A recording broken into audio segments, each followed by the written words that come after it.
ન્યાય અને વૈશેષિક બે દર્શનો બેનું સંયુક્ત રૂપ લોકો ન્યાય જ કહે છે. તો ન્યાય દર્શન વિશે થોડીક એની ચર્ચા ચાલી રહી છે. એક મુદ્દો યાદ રાખજો, ભારતના દર્શનો છે એ 3 ભાગમાં વહેંચી શકાય. લખવું હોય તો લખી, માત્ર ભૌતિકવાદી, 2 માત્ર અધ્યાત્મવાદી, અને 3 ભૌતિક અને અધ્યાત્મ ઉભયવાદી. ચાર્વાક વગેરે જે નાસ્તિક દર્શનો છે એ માત્ર ભૌતિકવાદી છે.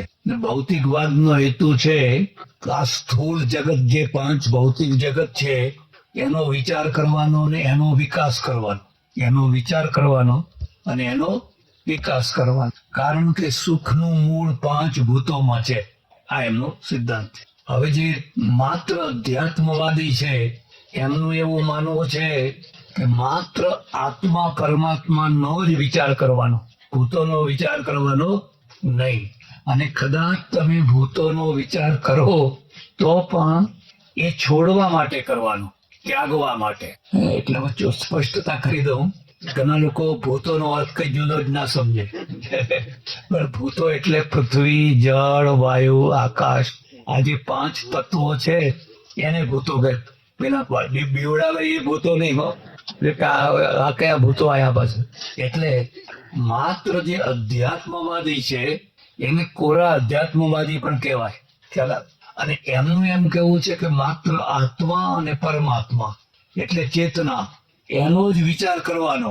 બાકી આ સૂર્ય કેવી રીતે થયો અને પૃથ્વી કેવી રીતે, એ બધી જવા દો, એમાં આપણે કઈ લેવા દેવા.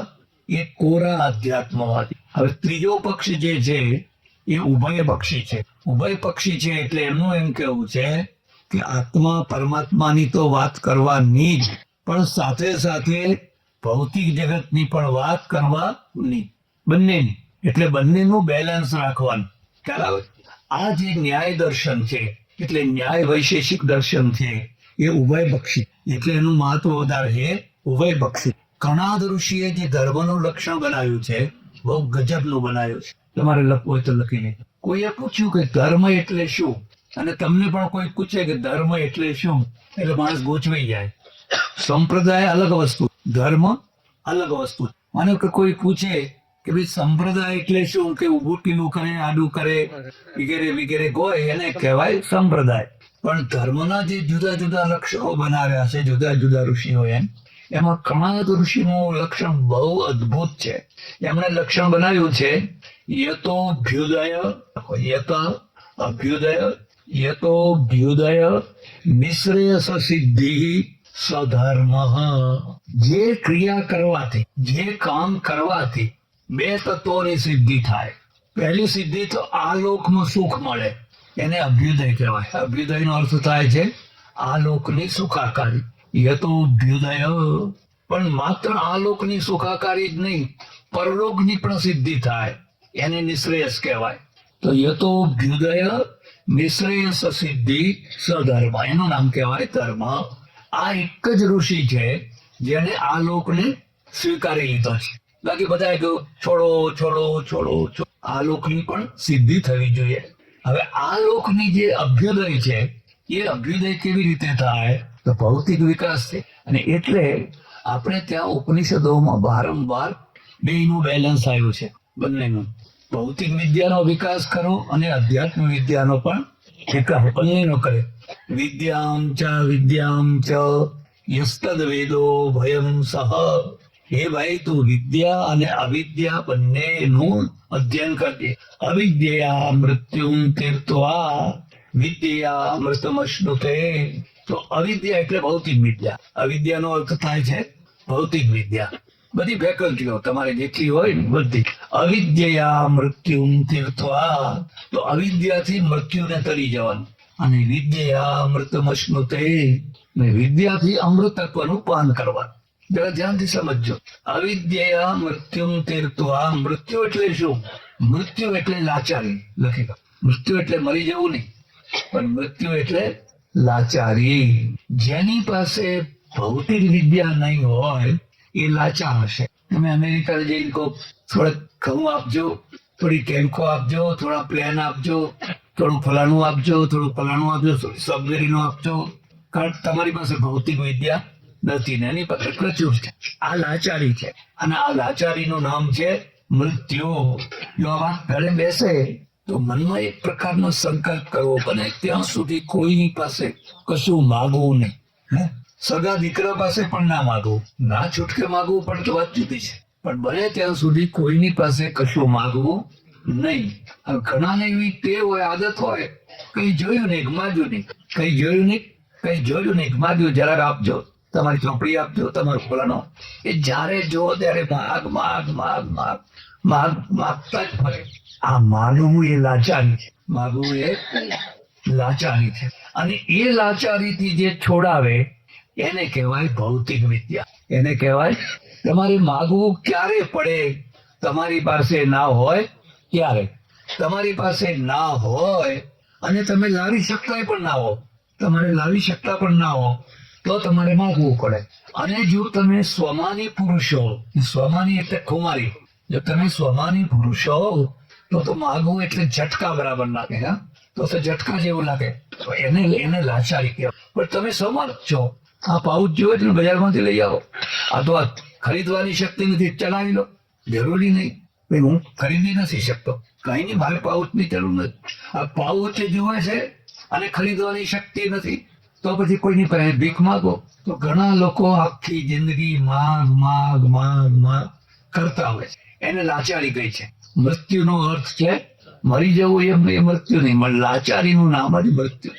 અમારે આશ્રમમાં એક ડોશીમાં આવે, ગુજરી છે, બહુ સારા એટલે બહુ સારા. એમનું નામ ડાઈબા. દરેક ગામમાં 2-4 ડાઈ બહેનો તો રહેતી જ હોય, 2-4 મણી બહેનો હોય, 2-4 ડાઈ બહેનો હોય, રૂખી બહેનો હોય, બધા નામ હોય. એટલે એના ગામ 5 કિલોમીટર દૂર થાય, ત્યાંથી એ બસમાં આવે. એટલે હું કહું લઈ ધુંબર બિચારા, મેં કહું તમે બસમાં આવો છો, છોકરાને કહેતા હોય તો ગાડી મૂકી જાય, એના છોકરાને ગાડી પાછી. મને કે ના, એક ક્યારેક પેલી નાની ગાડીની કિંમત 3 લાખ હતી, એ 3 લાખની ગાડીમાં આવવું એના કરતા 12 લાખની બસમાં ના આવું, બસની કિંમત 12 લાખ. તમને કોઈ ખબર નહીં હોય, પણ આ એમ્બેસેડર જયારે નીકળી ને ત્યારે એનું નામ લેન્ડ માસ્ટર હતું અને એ બ્રિટનની ગાડી હતી. બ્રિટનમાં ફેલ ગઈ એટલે બિરલા લઈ આવ્યા અહીંયા. એ લેન્ડ માસ્ટર જે પહેલો મોડલ અહીંયા આવ્યો 10,000 રૂપિયામાં, નવી નક્કોર ગાડી 10,000 રૂપિયામાં. કોઈ લેવા તૈયાર, કોઈની પાસે 10,000 રૂપિયા તો આવવા જોઈએ. એટલે મને કે મારે વળી છોકરાને કહું, એ કે ડ્રાઈવર નથી, ફલાણું નથી, એના કરતા આપણે બસ ચોખોટી પછી પૈસા આપો તો પહોંચાડી દે. આખું મારી કહેવાય. એના સામે એક બીજી વાત કહું, મારે કહેવાય નહીં પણ કહું. એક મહારાજ હતા અને એ જ ગામમાં મારે એમને બેને જવાનું થયું, એમને બીજી જગ્યાએ જવાનું વાસણ. એટલે ફોરેનની નવી આવેલી ગાડી એમના માટે લાગેલા, જરા માનપાન વધારે સારું, પણ એ ગાડીમાં કઈ પગડ્યું. આ ફોરેનની ગાડી આ તો 40-50 વર્ષ પહેલાની વાત કરું છું, સ્ક્રૂ ના મળે આપણો. અને એટલી સરસ મર્સિડીઝ ગાડી પહેલી આવેલી. એટલે ગેરેજમાં ગઈ છે ગાડી, તો ચાલો મારે બીજી ગાડી લઈ જઈએ તમને એમ્બેસેડરમાં. તો કે નહીં, ઓલી ગાડી ચાલી. એ ગાડી માટે 4 કલાક બેસી રહ્યા. એટલા પેલી ગાડી આવે અને કે એમાં વટ પડે, એમ તો આપણો પડવો પડે. જો એ એમ્બેસેડરમાં જાય તો તરત જઈ શકે. બેનો ફરક છે. પેલા ડોશી છે એ ખુમારીથી જીવે છે. એ છોકરાને કેવું હોય તો હક છે, છોકરો કઈ દયા થોડી કરે. પણ ના, કે આપણે છોકરાને શું કામ કેવું? આપણે આ ત્યાર પછી પૈસાની ટિકિટ લેતા, આપણે આ 4 આનાની ટિકિટ લીધી, નહીં આવી ગયા. આને ખુમારી કહેવાય. એટલે લાચારીનો અર્થ થાય છે તમે કોઈની પાસે માગ કરો, એને લાચારી કહેવાય. કબીરનો એક દોરો છે, લખવો હોય તો માંગન ભલો ન બાપ સો, જો વિધિ રાખે ટેક, માંગન હારા પાત કી, સદા લજાવે ભેખ. માંગન ભલો ન બાપ સો, જો વિધિ રાખે ટેક, જો વિધાતા ટેક રાખે તો સગા બાપ પાસે પણ માગવું સારું નહીં. માંગન હારો પાતકી, આ માગનારો મહાપાપી છે. સદા લજાવે ભેખ, એ આ ભેખ ને લજાવે છે. તમારા ઘણા ભેખ વાળા તો માગ્યા જ કરતા. જોર જબરદસ્ત. એક બીજો દોરો લખાવ સહજ મિલાસો દૂધ બરાબર, સહજ મિલાસો દૂધ બરાબર, માંગ લિયા સો પાણી, खींच लिया सो रगत बराबर, खींच लिया સો રગત બરાબર ગોરખ બોલે બહાની. કેટલા સરસ સરસ દોહરા લખ્યા છે આ લોકો અનુભવ પછી. એટલે વિદ્યામ ચ યસ્તદ વેદો ભયમ સહ અવિદ્યા મૃત્યુમ તીર્થવા. અવિદ્યાથી મૃત્યુ તરીને, મૃત્યુ એટલે લાચાર. હવે જીવન છે એટલે જરૂરિયાત તો રહેવાની જ. તમે ગમે એટલા ત્યાગી થઈ જાઓ તો પણ તમારે અન્નની તો જરૂર પડવાની, વસ્ત્રની જરૂર પડવાની, જવું આવવું હોય તો ભાડાની જરૂર પડવાની, કોઈની ને કોઈની તો ઘરે જ પડવાની. એટલે તમે કોઈ આપે ને લો ને પછી જીવો એના કરતા તમે તમારું પોતાનું જ કરો ને તો એ મૃત્યુથી તરી ગયા. આ વ્યક્તિની વાત કરતા આખા રાષ્ટ્રની વાત વધારે. વ્યક્તિ તો સમજાવે પણ આખું રાષ્ટ્ર કેટલું માગ કરે છે. ધરતીકંપ થયો, તંબુ મોકલો, ફલાણું મોકલો. ઢગલા બંધ આવે બધું. આપનારા આપે ખરા, હવે તેની સદગતિ થાય કે દુર્ગતિ થાય તો ભગવાન જાણે. પણ આ બરાબર નહીં. એક વાર મનમાં નક્કી કરી લો કે આપણે ચલાવી લઈશું પણ બને ત્યાં સુધી કોઈની પાસે કશું માગશું. આ બહેનોને બહુ કેટલીક વાર કુટેવ હોય, થોડુંક દૂધ આપજો, મહેમાન આવ્યા છે, થોડીક ખાંડ આપજો, થોડીક ચા આપજો, થોડુંક મરચું આપજો, એ માગ્યા જ કરે. અને વાટકી ભરીને લાવે તે આપવાનું ભૂલી જાય બધા. એમના ચોપડા ચાલતા હોય હો. જેમ તમારા ચોપડા ચાલે ને એમ એમના ચોપડા ચાલતા હોય. પછી અંદર વાત હોય લઈ જાય પણ પછી આ પાછું આપતી એની છાપ તો બગડી જાય. પણ જો મનમાં નક્કી કરો કે નહીં માગવું પડે ના, એવું કઈ ના, પણ ના છૂટકે જ માગવા, વાતમાં નહીં માગવા, ડગલે ને પગલે માગ કરવાનું, ચલાવી લેવાનું, નભાવી લેવાનું, તો તમારા અંદર એક પ્રકારની ખુમારી આત્મબળ પ્રગટે. એટલે કે છે વિદ્યામ ચ યસ્તદ વેદો ભયમ સહ અવિદ્યા મૃત્યુમ તીર્થવા વિદ્યા અમૃત મશ્નુતે. અવિદ્યાનો અર્થ ભૌતિક વિદ્યા, અને ભૌતિક વિદ્યા જરૂરી છે, એના પ્રત્યે ઘૃણા નહીં કરવાની. કોરા અધ્યાત્મવાદીઓએ શું કર્યું? ભૌતિક વિદ્યાનો બહિષ્કાર. નહીં, એમાં શું? એમાંથી કે આત્માનું કલ્યાણ થોડું થવાનું.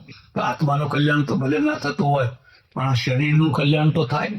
એને ટાઈમસર રોટલો તો મળે ને, પોતાના કપડા તો મળે ને, પોતાનું ઘર તો મળે ને, ઓશિયાળું જીવન તો ના જીવવું પડે. ખ્યાલ આવે? એટલે કણાદ ઋષિએ જે લક્ષણ બનાવ્યું, યતો અભ્યુદય, જે કર્મો કરવાથી, યત એટલે જેનાથી, જે કર્મો કરવાથી અભ્યુદય, અહીં તમારી સમૃદ્ધિ વધે, તમારું ઘર સારું બને, ખેતર સારું હોય, ગાડી સારી હોય. વૈભવ સાથે કોઈ વિરોધ નથી, ધર્મને અને વૈભવને કોઈ વિરોધ નથી. લોકો કોરા અધ્યાત્મવાદી એમ સમજી બેઠા કે આ પૈસો અને ધર્મ બે સાથે ના આવે. પૈસો અને અધ્યાત્મ બે સાથે ખોટી વાત છે. એ ખોટી વાત છે. આવી શાન તમારો બંગલો હોય, સરસ ગાડી હોય, બેંક બેલેન્સ હોય, ભલે રહ્યું, એના સાથે કોઈ વિરોધ નથી, પણ એના કારણે તમારી લાચારી મટી ગઈ. જો આ નહીં હોય તો તમે લાચાર થઈ ગયા અને સમાજમાં તમારી માન પ્રતિષ્ઠા પણ નહીં રહે. આપણે ગમે એમ માનીએ તે ગમે એમ બોલીએ, પણ જે પૈસાદારને માન સમાજ આપે છે એ ગરીબને આપતો કેટલી વાત છે. પૈસાદાર હોય તો એને આગળ બેહાડે, ગાદી ઉપર બેહાડે, ઊંચે બેહાડે, ગરીબ પાછળ જાય તો તમને આઘાત લાગશે, તમને દુઃખ લાગશે. એટલે પહેલા અભ્યુદય, આ લોકની સમૃદ્ધિ, સુખની સગવડોની સાધના પહેલા કરો, પછી નિશ્રેયસ. નિશ્રેયસ એટલે મોક્ષ, પરલોક. પણ બે ભેગા થાય, બે એકબીજાના પૂરક હોય. ઘણી વાર એવું બને કે આ લોકનો અભ્યુદય કરનારું કર્મ પરલોકમાં બાધક હોય. માનો કે તમારી પાસે અઢળક સંપત્તિ છે પણ પાપની છે, અત્યાચારની છે, અનાચારની છે, તો પરલોક નહીં સિદ્ધ થાય. એટલે આ લોકની સિદ્ધિ પરલોકની બાધક ના હોવી જોઈએ, પૂરક હોવી જોઈએ. અને પરલોકની સિદ્ધિ છે પણ આ લોકની નથી, એ બંને એકબીજાના પૂરક થાય. ખ્યાલ આવે છે?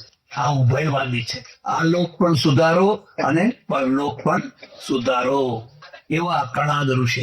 આ ધર્મનું લક્ષણ ખાસ યાદ રાખવા જેવું છે. યત કહ્યું ને એટલે પછી કયું કર્મ એ તમારે નક્કી કરવાનું, એ તમારે નક્કી કરો કર્મની. કારણ કે દેશ કાળ પરિસ્થિતિ પ્રમાણે કર્મ બદલાઈ જાય. નાવું એ ધર્મ છે અને ના નાવું એ પણ ધર્મ છે. ખ્યાલ આવે?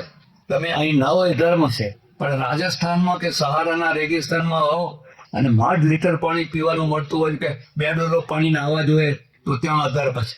એટલે એ તમારે નક્કી કરવાનું કે દેશ કાળ પરિસ્થિતિ પ્રમાણે કયું કર્મ ધર્મ છે અને કયું કર્મ અધર્મ છે એ તમારે તમારા વિવેકથી નક્કી કરવાનું. અચ્છા, હવે બીજી વાત છે, આ જે કણાદ ઋષિ છે એમણે ભૌતિક પદાર્થોનું વિવેચન શરૂ કર્યું અને એમાં કહ્યું કે નવૈવ દ્રવ્યાની નવ દ્રવ્યો છે. એ નવ દ્રવ્યોની વાતો કરી. 5 તો ભૂતો છે, મન બુદ્ધિ ચિત્ત વગેરે વગેરે, 4 કરીને 9 કરી દીધા. પણ આ પરમાણુવાદી છે, યાદ રાખો. અને આ પરમાણુવાદ ઘણા લોકો અવૈદિક માને છે. અવૈદિક એટલે એને અર્ધ વૈનાશિક એમ કે છે. અર્ધ વૈનાશિક. વૈનાશિક એટલે બૌદ્ધ. બૌદ્ધ ને વૈનાશિક એટલા માટે માને છે, પ્રત્યેક ક્ષણમાં પ્રત્યેક વસ્તુ નષ્ટ થાય છે. આ રૂમાલ છે, જુઓ, આ રૂમાલ પ્રત્યેક ક્ષણમાં નષ્ટ થઈ રહ્યો છે. અત્યારે તમને દેખાતું નથી, પણ ખરેખર પ્રત્યેક ક્ષણમાં એનો નાશ થઈ રહ્યો છે. માનો કે તમે રાખી મૂકો તો વર્ષ, 2 વર્ષ, 5 વર્ષ, 10 વર્ષ, કેટલા વર્ષ રાખો, તો જ્યારે પૂરેપૂરો નષ્ટ થશે એની શરૂઆત તો અત્યારથી થઈ ગઈ છે, પણ આપણને દેખાતી એટલી ધીમી ગતિએ થાય છે કે ખરેખર નષ્ટ થઈ રહ્યો છે. આપણું શરીર છે એના વિશે ડોક્ટરો એમ કહે છે, પ્રતિ ક્ષણ જૂના પરમાણુઓ નીકળી જાય છે. એક પ્રકારથી શરીરમાંથી આંધી નીકળે છે. જેમ ફુવારો હોય ને, ફુવારામાંથી પાણી નીકળે, એમ શરીરમાંથી ચારે તરફથી પરમાણુઓની આંધી નીકળી રહી છે, પણ આપણી આંખે એ દેખાતી નથી, કારણ કે નવા પરમાણુઓ જોડાય છે અને જૂના પરમાણુઓ નીકળી જાય છે. એટલે જૈનો એને પૂતગલ કહે છે. લખી લીધો, જૈનો શું કહે છે? પૂતગલ. પૂતગલ એટલે પૂર્યતે પુનઃ પુનશ્ચ ગલતી ઇતિ પૂતગલમ. તમે જયારે કઈક ખોરાક લો છો, એનું બધું રસકસ થઈને છેલ્લા પરમાણુઓ જોડી જાય અને જૂના થયેલા પરમાણુ નીકળી જાય છે. એટલે પ્રતિ ક્ષણ શરીરમાં નવા પરમાણુઓ જોડાય છે અને જૂના પરમાણુઓ બહાર નીકળી જાય. એટલે એને ક્ષણભંગુરમ. શરીરને આપણે શું કહીએ છીએ? ક્ષણભંગુર છે. ઉદાહરણ તમને આપે કે કપૂર છે, કપૂર. હવે કપૂરની ગોટી તમે લાવો અને રકાબીમાં મૂકો, 2, 4, 6 કલાક પછી જુઓ તો એ કપૂરની ગોટી ઉડી ગઈ. તો એ તો 6 કલાકમાં ઉડી ગઈ એટલે આપણને ખબર પડી. પણ આ પણ કપૂરની ગોટી જ છે, છે કે નહીં? આ પણ કપૂરની, પેલી ગોટીને ઉડતા 6 કલાક લાગ્યા, આને ઉડતા કદાચ 100 વર્ષ લાગે, કારણ કે આમાં પાછું નવું ઉમેરાયા કરે છે. પણ અંતે તો આ પણ કપૂરની ગોટી છે. એટલે પૂતગલનો અર્થ કર્યો પૂર્યતે પુનઃ ગલતી ઇતિ પૂતગલમ. ઓર્યા જ કરો. ક્યાં જાય છે? અરે તમને જોઈન્ટ થઈ જાય છે. એના 7 રસોમાંથી છેલ્લો રસ તમને જોઈન્ટ થઈ જાય છે, કઈ કશું નકામું નથી જતું. એટલે આ ક્ષણભંગુર વાત થયું. એટલે બૌદ્ધોને વૈનાશિક કહેવામાં આવે છે. બૌદ્ધોને વૈનાશિક. તો આ અર્ધો વૈનાશિક, કારણ કે આ પણ પરમાણુ માને છે અને વિનાશ માને છે. એટલે નૈયાયિકોને પણ અર્ધ વૈનાશિક એવું માને છે. હવે બીજી વાત તમને કહીશ. અમારે ત્યાં એવી એક સુક્તિ છે, એને લખવી તો લખો, પણ તમારે કહું બહુ ઉપયોગી નહીં થાય. કણાદમ પાણીનીયમ ચ સર્વશાસ્ત્રોપકારકમ. તમારે જો બધા શાસ્ત્રોમાં પ્રવેશ કરવો હોય તો મૂળભૂત 2 શાસ્ત્રોનું અધ્યયન પહેલા કરવાનું. કણાદમ પાણીનીયમ ચ સર્વશાસ્ત્રોપકારકમ. કણાદ ઋષિનું આ કણાદ શાસ્ત્ર એટલે ન્યાય શાસ્ત્ર અને પાણીની ઋષિનું વ્યાકરણ, આ બંને સર્વશાસ્ત્રોપકારકમ, બધા શાસ્ત્રોમાં ઉપકારક થાય. અને આ 2 ના આવડતા હોય તો શાસ્ત્રોમાં પ્રવેશ થઈ શકે. એ બહુ મહત્વનું શાસ્ત્ર છે. હવે આમનું જે કહેવું છે ફરીથી પાછું સમજજો. એમનું શું કહેવું છે કે જીવાત્મા એક સ્વતંત્ર શક્તિ છે, એ પરમાત્મા નથી. આગળ શંકરાચાર્યને સિદ્ધાંત આપશે, એ એમ કહે છે કે જીવાત્મા અને પરમાત્મા 2 એક જ છે. ના, ખોટી વાત છે. આ જીવાત્મા એ જીવાત્મા છે અને પરમાત્મા એ પરમાત્મા છે. 2 જુદા છે. પરમાત્મા વિભુ છે, એક એવ અને એક જ છે. પરમેશ્વર કેટલા છે? એકેશ્વરવાદ. તો જીવાત્મા કેટલા છે? પ્રતિ શરીરમ ભિન્ના. જેટલા શરીર એટલા જીવાત્મા. પ્રત્યેક શરીરનો જીવ જુદો છે અને એટલે અનંતા. એ જીવોનો કોઈ ગણી ન શકાય, એટલા એ અનંત છે. આ 2 પાયાના સિદ્ધાંત યાદ રાખજો. પેલા શું કહે છે કે આ જીવાત્મા અને પરમાત્મા એક જ છે, કે ના, ખોટી વાત છે. હવે 2માં ફરક શું છે? તો અલ્પજ્ઞ છે. જીવાત્મા કેવો છે? અલ્પજ્ઞ છે. પેલો સર્વજ્ઞ છે. હવે માનો કે તમને કોઈ પૂછે કે તમે કેટલું જાણો છો, તો આ દુનિયાનું નોલેજ એક તરફ મૂકવામાં આવે અને તમારું નોલેજ એક તરફ મૂકવામાં આવે તો એ કેટલું કહેવાય? સમુદ્રના ટીપા જેટલું પણ નહીં. સમુદ્રના આગળ ટીપું મૂક્યું હોય એટલું પણ નહીં, એટલે અલ્પજ્ઞ છે. હવે પરમેશ્વરનું જે નોલેજ છે એ સર્વજ્ઞ છે. એનું નોલેજ ટીપા જેટલું, પણ આવા તો હજારો સમુદ્રો, એના આગળ ટીપા બરાબર થઈ જાય એટલું નોલેજ. આ બેમાં ફરક છે. તો ઘણા લોકો શું કે ખબર છે કે પણ મૂળમાં તો બે જળ જ થયું ને, ટીપું જળ છે અને સમુદ્ર પણ જળ છે. જળ જળ તો એક થઈ ગયું, બે જળ જ છે ને. તો આ જળ તો એક છે, પણ સામર્થ્યની દ્રષ્ટિએ ભેદ છે. સમુદ્રમાં મોટી મોટી સ્ટીમરો તરે અને આ પીપામાં ના કરે. એટલે બે જળ ખરા, એને સજાતીય સ્વરૂપ કહેવાય, પણ એથી કઈ ટીપું સમુદ્ર થઈ જતું. આ ભેદ ખાસ સમજજો તમે એનો. ટીપું એક ટીપું જ છે અને સમુદ્ર એ સમુદ્ર છે. એક ધારણા એવી છે કે માણસની પાસે જે મસ્તિષ્ક છે 2 અબજ થી વધારે એમાં સેલ છે, અને એમાં જે મોટામાં મોટા જ્ઞાની પુરુષો કહેવાય, આઈન્સ્ટાઈન કેવા હોય મોટા, એમનું જે મસ્તિષ્ક છે વધુમાં વધુ 5% જ ખીલેલું હોય છે. 95% ડર હોય છે, 95% મૂર્છિત હોય છે, 5% જ ખીલેલું હોય છે. જો આ વાત સાચી હોય, હવે આઈન્સ્ટાઈન જો 5% આવે તો આપણે કેટલા ટકામાં આવીએ? આપણી તો કોઈ ગણતરી જ ના થાય. અને આપણી ગણતરી ના થાય તે છતાંય હું જ્ઞાની છું, હું જ્ઞાની છું, હું જ્ઞાની છું, એવો કોઈ દંભ કરે કે અભિમાન કરે તો એને શું કહેવાય? શકટનો ભાર જેમ શ્વાન તાણે, શકટનો ભાર જેમ. ભર્તૃહરિએ બહુ સરસ શ્લોક લખ્યો છે. યદા કિંચિત જ્ઞોહમ, જ્યારે હું બહુ થોડું જાણતો હતો ત્યારે હું બધું જાણું છું એવો મને અભિમાન થઈ ગયું.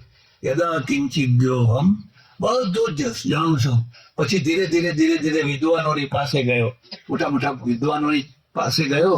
બુદ્ધ જન સકાશાદ અવગતમ, મારો જે તાવ હતો એ બધો ઉતરી ગયો. મદૈવ જ્વરૈવ મદો મે વ્યપગતા, જેમ ડોક્ટર ઇન્જેક્શન મારે ને તાવ ઉતરી જાય, એમ મને જે બધો મદ ચડેલો એકદમ ઉતરી ગયો. આના આગળ તો હું તુચ્છ છું, મારે તો કોઈ કોડી જેટલી કિંમત નથી. એટલે ખરેખર વાસ્તવિક રીતે જોઈએ તો પણ માણસનું નોલેજ બહુ થોડું છે, અને થોડું હોવા છતાં પણ પૂર્ણ છે. આ બીજા મુદ્દાને યાદ રાખજો, કારણ કે એની જરૂરિયાત પ્રમાણે પૂર્ણ છે. એને જેટલી જરૂર છે એટલું પૂર્ણ છે. 50-60 વર્ષ પહેલા લોકો ભણેલા નતા, ખાસ કરીને ગામડાના માણસો. તો વ્યવહાર ચાલતો હતો કે નહીં? એના પહેલા ચાલતો હતો. જયારે ગુજરાતની લિપિ પહેલી શરૂ થઈ ને, તો કાના માત્ર વિનાની હતી. કાના માત્ર પછી આયા, અને ત્યારે ચખ પલ બ એવું લખાતું. એટલે ચોખા પાલી 2, ચખ ચોખા, પલ પાલી, બ એટલે 2. ત્યારે વ્યવહાર ચાલતો કે નહીં? ચાલતો. આખા ગામમાં ભરવાડન દૂધ આપતી હોય, પણ કોના ત્યાં કેટલું દૂધ, કોના ત્યાં કેટલું દૂધ, એ બધું એને યાદ હોય, ભૂલ ના આવે. કોઈ દિવસ ખાડો થયો હોય તેને ખબર હોય કે આ દિવસે અહીં દૂધ નતું આવતું. પણ ત્યારે જે જરૂરિયાત હતી એ જરૂરિયાત આટલામાં પૂરી થઈ જતી. એટલે બરાબર છે. આ બસ કયા ગામ જાય છે એવું પૂછવાનો પ્રશ્ન જ નતો, કારણ કે બસો જ નથી. તમારે લાકડી લઈને ચાલવાનું. એટલે એ સમયમાં જે હતું એ પૂર્ણ હતું. હવે આજે કોઈ કઈ ચખપલ ચાલે? હવે તો આ લખેલું ના ચાલે. આવ્યું કમ્પ્યુટર આવી ગયું, ઇન્ટરનેટ આવી ગયું. મારે સ્વીડન જવાનું થયેલું. સ્વીડનમાં મેં કહું તમારે ત્યાં અભણ કોને કહેવાય? કે જેને ઇન્ટરનેટ ના આવડે એ અભણ. ત્યારે કમ્પ્યુટર નહીં આવેલું. અને અમારી બાજુમાં એક સોચિત્રા ગામ છે. એ સોચિત્રામાં હાઈસ્કૂલમાં પહેલા હું કમ્પ્યુટર ક્લાસનું ઉદઘાટન કરવા ગયેલો. 5 કમ્પ્યુટર કોઈ આપેલા, ઉદઘાટન કરેલું. ને એક ગાંધીવાદી ભાઈ હતા, એને મને એવો લાંબો કાગળ લખ્યો કે તમે સત્યાનાશ વાળવા બેઠા છો. આ કમ્પ્યુટર કેટલા લોકોની રોજી છીનવી લેશે. કારણ કે કમ્પ્યુટર આવ્યો એટલે હવે આ ચોપડા લખનારા તો એવો લાંબો કાગળ એવો ગુસ્સામાં લખેલો ને. હવે અત્યારે એનો છોકરો જ કમ્પ્યુટર ભણે, કારણ કે તમને આગળનું દેખાતું નથી. અને જેને આગળનું ના દેખાય એ નેતા કદી વિકાસ ના કરી શકે. તમને પાછળનું જ દેખાય છે. પહેલા તો ફાઇલો બધી ઢગલા બંધ ફાઇલો. અને કમ્પ્યુટર પહેલા કેટલા મોટા કમ્પ્યુટર હતા, અમેરિકાના એક શહેરમાં મારે જવાનું, યુનિવર્સિટીનું મને કોમ્પ્યુટર બતાવ્યું. આખો રૂમ એક જ કમ્પ્યુટરથી ભરી ગયો, મોટો રૂમ એક જ કમ્પ્યુટરથી. મને કે આખી યુનિવર્સિટીના ડેટા આમાં છે. હવે એ ડેટા માટે આટલો નાનો મોબાઈલ બહુ થઈ ગયો. તમારા મોબાઈલમાં બધું આવતું હોય છે, ગૂગલ આવે ને ફલાણું આવે ને ફલાણું આવે. દુનિયા એકદમ નાની અને મોટી થઈ. તો હવે તમે કહો કે ચકા પલાવો તો ના ચાલે આવે. અને હવે જો તમે કહો તમારું શોષણ. એટલે ઘણા ઋષિ છે એ શું કહે છે, ભૌતિક અને આધ્યાત્મિક બંને પ્રગતિ થવી જોઈએ. બાહ્ય પ્રગતિ અને આંતરિક પ્રગતિ બંને થવી જોઈએ. તો એમાં આ અધ્યાત્મવાદ કોરો અધ્યાત્મવાદ નહીં. એટલે એમનું શું કહેવું છે, જીવાત્મા અલગ છે અને પરમાત્મા અલગ છે. તો ક્યારથી અલગ છે, આ બીજો પ્રશ્ન. ઘણા લોકો શું એમ માને કે પહેલા તો ભગવાન ને આ બધું એક જ હતું, પણ પછી એમાંથી જુદા પડ્યા. તે જુદા પડ્યા પણ ક્યારથી જુદા પડ્યા? ના, જુદા નથી પડ્યા. જુદા પડે એને ખંડ કહેવાય. તમે શક્કરટેટી લો, એમાંથી એક ચીરી કરીને જુદી કરો તો શક્કરટેટી એટલી ઓછી થઈ કે ના થઈ? તો ભગવાનમાંથી જો જીવાત્માઓ જુદા પડ્યા હોય તો ભગવાન એટલો ઓછો થાય કે ના થાય? અને ભગવાનને કાપીને જુદા કરો તો કેવી રીતે કરો? સમુદ્રમાંથી પાણી લો તો સમુદ્ર એટલો ઓછો થાય કે ના થાય? થાય. અને આ પાણી જુદું, આ પાણી જુદું, વચ્ચે પાછું બીજું હોય તો જુદું થાય. એટલે આનું એમ કેવું છે કે પરમેશ્વર અનાદિ છે અને આ જીવાત્માઓ પણ અનાદિ છે. અનાદિની વ્યાખ્યા લખી લીજો. જેની કદી આદિ ના હોય, એટલે શરૂઆત ના હોય, અને જે ભાવરૂપ હોય, જેનું અસ્તિત્વ હોય, એવી વસ્તુને અનાદિ કહેવાય. માનો કે આ રૂમાલ છે.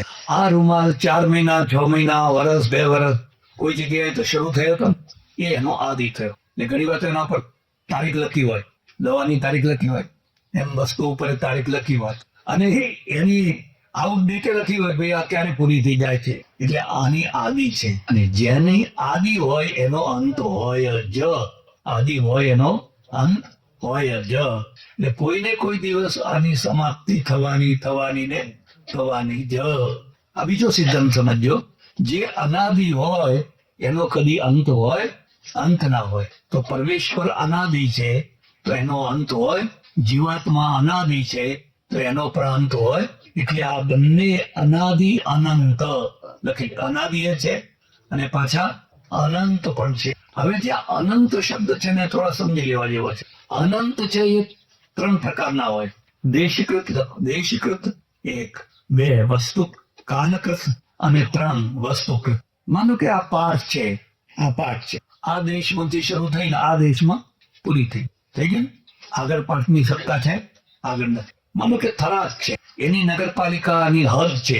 એક પોઈન્ટ થી હદ શરૂ થાય ને બીજા પોઈન્ટ ઉપર હદ, પછી આગળ તો કે હવે આ થરાદ નથી. ઘણી વાર શું થાય, ગુનો બને ને તો પોલીસ વાળા કે અમારા થાણામાં ના આવે, પેલામાં આવે. એને શું કહેવાય? દેશકૃત અંત. દેશકૃત અંત. ભારત એક જગ્યાએથી શરૂ થાય અને બીજી જગ્યાએ ભારત પૂરું થઈ.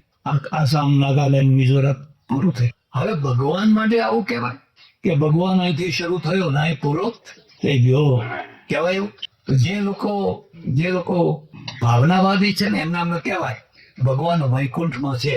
એટલે ભગવાન અહીંથી શરૂ થયા ને વૈકુંઠ પૂરું થયું એટલે ભગવાન પૂરા થઈ ગયા. પેલા ગોલોક વાળા કે ગોલોકમાં અહીંથી અહીં સુધી ભગવાન છે, પછી આગળ ભગવાન. આ શિવ બાબા વાળા કે શિવ બાબા ઉપર છે, પણ અહીં ઉકરડામાં કઈ ભગવાન. એને દેશકૃત અંત કહેવાય. ખ્યાલ આવે? એને કહેવાય દેશકૃત અંત. આપણે દેશકૃત અંત માનતા નથી. જો અહીંયા ભગવાન પૂરા થતા હોય તો આગળનો એરિયા બધો ભગવાન વિનાનો થઈ જાય. બીજો દાખલો આપો એટલે તમને ખ્યાલ આવશે. માનો કે અમદાવાદનું રેડિયો સ્ટેશન છે, એના મોજા નીકળે અહીં થરાદ આવતા ધીમા પડી જાય. જેટલું અમદાવાદમાં સંભળાય એટલું અહીં સંભળાય. અને અહીં તો કદાચ થોડુંક સંભળાય, પણ અહીંથી પણ વધારે આગળ જાઓ જે બિલકુલ. મારે અમેરિકામાં અમદાવાદનો રેડિયો સાંભળવો હોય તો સંભળાય. કેમ? દેશકૃત અંત. એક દેશ પૂરતી જ એની સત્તા છે, બીજા દેશમાં એની સત્તા ચાલતી. બીજો કાલકૃત અંત હોય. કાલકૃત અંતનો શું અર્થ છે કે આ રૂમાલ 5 વર્ષ પહેલા આનું અસ્તિત્વ હતું નહીં. આ તો મિલમાં બન્યો એના પહેલા આનું અને આગળ આવનારા 2, 5, 10 વર્ષ પછી પણ રૂમાલનું નામ નિશાન રહેવાનું. તો આ વચ્ચેનો જે કાળ છે ને એટલા પૂરતું જ એનું અસ્તિત્વ ખ્યાલ આવે. એને કાલકૃત કહેવાય. તો ભગવાન કોઈ કાળમાં નથી એવું બને કે ભગવાન 200 વર્ષ પહેલા નતા અને આગળ પણ 200 વર્ષ પછી રહેવાના નથી એવું ભગવાન માટે કહી શકાય.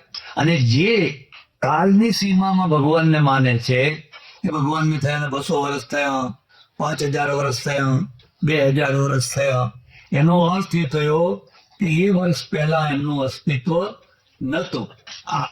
એ તો શું કહે છે, ના ના ના 2000, 5000, 25000, 25 લાખ કેટલાય આમ ગણતા જાઓ ઇન્ફિનિટી ત્યાં સુધી ભગવાનનું અસ્તિત્વ હતું. અને આ બાજુ પણ એનો કોઈ છેડો નહીં. જાઓ જાઓ જાઓ જાઓ જાઓ જાઓ તો પણ કોઈ કાળમાં એનો અંત થાય. એટલે બંને બાજુ અનંત. એટલે આપણે શું શબ્દ વાપરીએ છીએ? અનંત. કોઈ જગ્યાએ દેશકૃત અથવા કાલકૃત એનો અંત હોતો જરા વિષય અઘરો થઈ ગયો, બધાના સમજમાં નહીં આવતો હોય, આવે છે રસ્તાઓ. એવું જ વસ્તુ કરતા એક ત્રીજો અંત. આ પાઉચ છે એ આ રૂમાલ નથી અને આ રૂમાલ છે એ પાઉચ. આ અંતના કારણે વ્યવહાર ચાલે છે. જો આ ભેદ ના હોય, હું કહું જરા પાઉચ લાવજો, તમે રૂમાલ લાવો. હું કહું રૂમાલ નહીં, પાઉચ જોઈએ છે, પણ પાઉચ ને રૂમાલ એક જ છે, એમાં કઈ ફરક? તો વ્યવહાર ચાલે. આ બંને વસ્તુઓ અલગ અલગ છે પણ એ બંને વસ્તુઓની અંદર પરમાત્મા તો એકનો એક જ છે. આ નહીં એકનો. એટલે ઈશ્વર છે અને એક જ છે, એક જ છે. તમને જરા હળવાશ થાય એટલે તમને કહી જરા.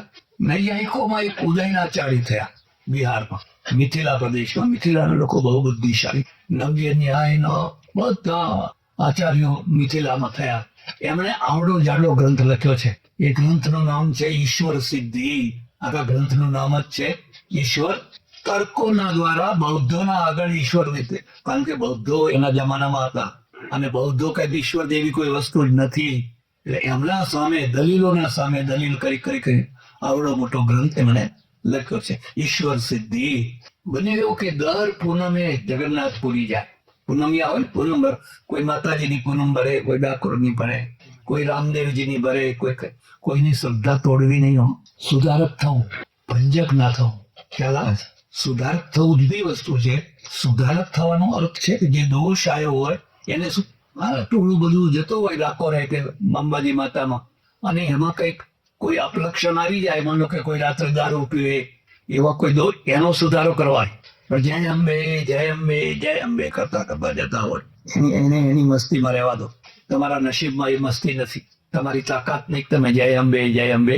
તમારી બુદ્ધિએ તમને નાના બનાવી દીધા. હું વૃંદાવનમાં રહું અને મને માતારામ સ્વામી બનાવે, બહુ ત્યાગી. પેલો આમ સીડી પડે, સીડીનો જે ખાંચો ને એ ખાંચામાં રહે.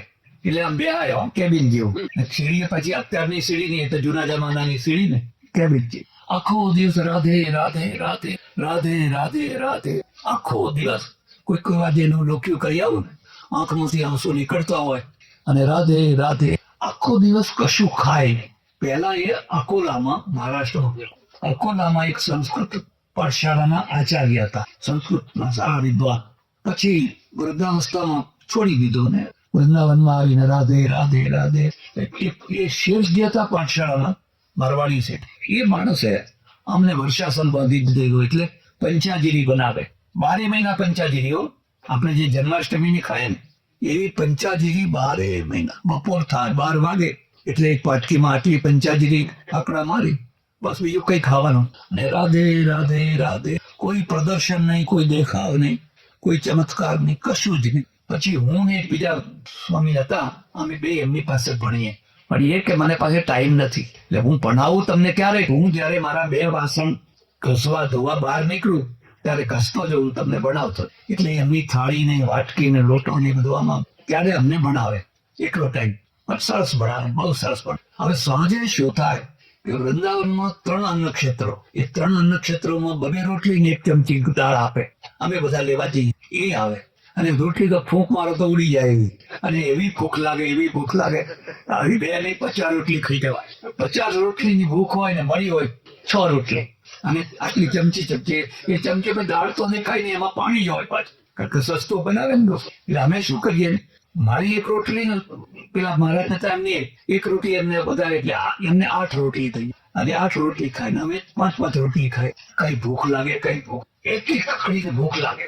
પછી હવે એ જે માતરાનંદજી હતા તો એકવાર એમણે મને કીધું તારે રોજ બિહારીજીના દર્શન કરવા જાઉં. એટલે એમની આજ્ઞાથી હું જાઉં. ઉંમરમાંથી 21 વર્ષ નાની છોકરા છે. એકવાર હું આવું દર્શન કરીને અને સામેથી એક મોટું ટોળું આવે 100-150 માણસો. રાધે રાધે રાધે મંજીરાને ખડતાનો વગાડતો તે હું એક તરફ ખસી ગયો. મેં જોયું તો માતરાનંદજી વચ્ચે છે. આ 80 વર્ષનો ડોહો કૂદીને રાધે આંખ મીચીને કૂદીને કરી રહ્યો છે. અને હું જોયા કરું છું કે આ શું છે આ માણસની અંદર આ રાધે રાધે છે શું. પછી ખબર પડી કે આ રાધે છે આહલાદીની શક્તિ છે. નોટ કરજો, રાધે કોઈ ઇતિહાસ પાત્ર નથી. તમારા અંદર જે ભક્તિ છે ને એની પરાકાષ્ઠા એ પહોંચે એટલે આહલાદ થઈને ઉછળે. જેમ ફુવારો ઉછળે ને, જેમ ધોધ ફુવારોમાં છૂટે ને એમ ફુવારાની માફકે ઉછળે. અને ઉછળતી જે શક્તિ છે એ આહલાદીની શક્તિ. એને ભૂખ તરસ હાથે કઈ પડી ના હોય અને ઈચ્છા ના હોય એ બાબતની. અમે કેટલાય સમય સાથે રહ્યા પણ કોઈ દિવસ આ મારે જોઈએ કે આ મારે જોઈએ. પેલા શેઠને લખે કે ભાઈ શેઠ મારા માટે ફલાણું મોકલજો, કશું જ નહીં કાંઈ. બપોરે આટલી પંચાજીરી અને સાંજે આ રોટલી અને પમી જેવી દાળ અને રાધે રાધે દરતર આંખમાં આંસુ વયા જ કરે. અને મને થયા કરે તારા નસીબ નથી તું આ ભાવને પ્રાપ્ત કરી શકે. આ ભાવને કોઈ લાખમાં કરોડમાં કોઈ એક વ્યક્તિ જ પ્રાપ્ત. એટલે નૈયાયિકોનું શું કહેવું છે કે આ જે જીવાત્મા અને આ પરમાત્મા, એમાં જીવાત્મા અને જીવાત્મા પરમાત્માની પાસે પહોંચે અને એનું સારું એટલે એના સમીપમાં જાય એ જે સુખ મળે એ સુખનું નામ મોક્ષ. એટલે વિયોગ અનાદિ છે, અનાદિ વિયોગ છે. એની ભક્તિ કરી અને એની પાસે પહોંચે તો એનું જીવન ધન્ય થઈ જાય. આ એમની માન્યતા.